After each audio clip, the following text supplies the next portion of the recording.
Bonjour à toutes, bonjour à tous.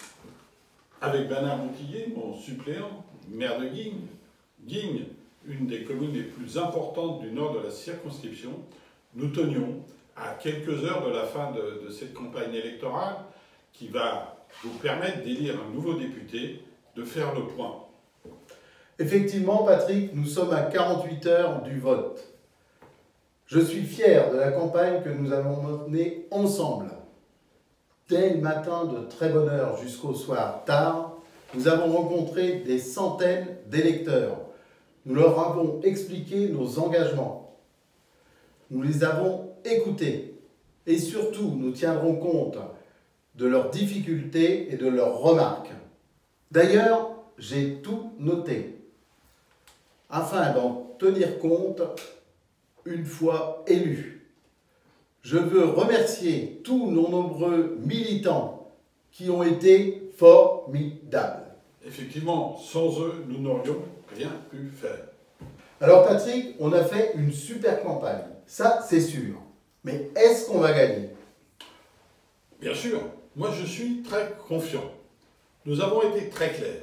Bien avant le premier tour de la présidentielle, nous avons soutenu le candidat Macron. Oui. Celui-ci a réalisé plus de 22% sur la circonscription.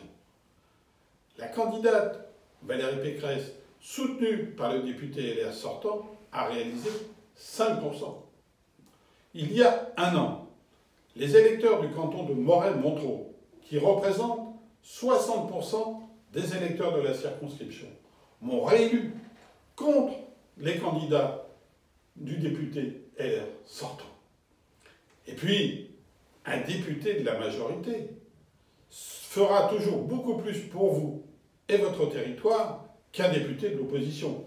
Et je siégerai dans la majorité présidentielle. Oui, mais on a 13 candidats. Et l'abstention promet d'être importante, très importante même. Et oui, ça veut dire que chaque vote sera important. Et on voit bien au niveau national. Aujourd'hui, quel est le choix? Le choix, c'est entre Mélenchon et Macron.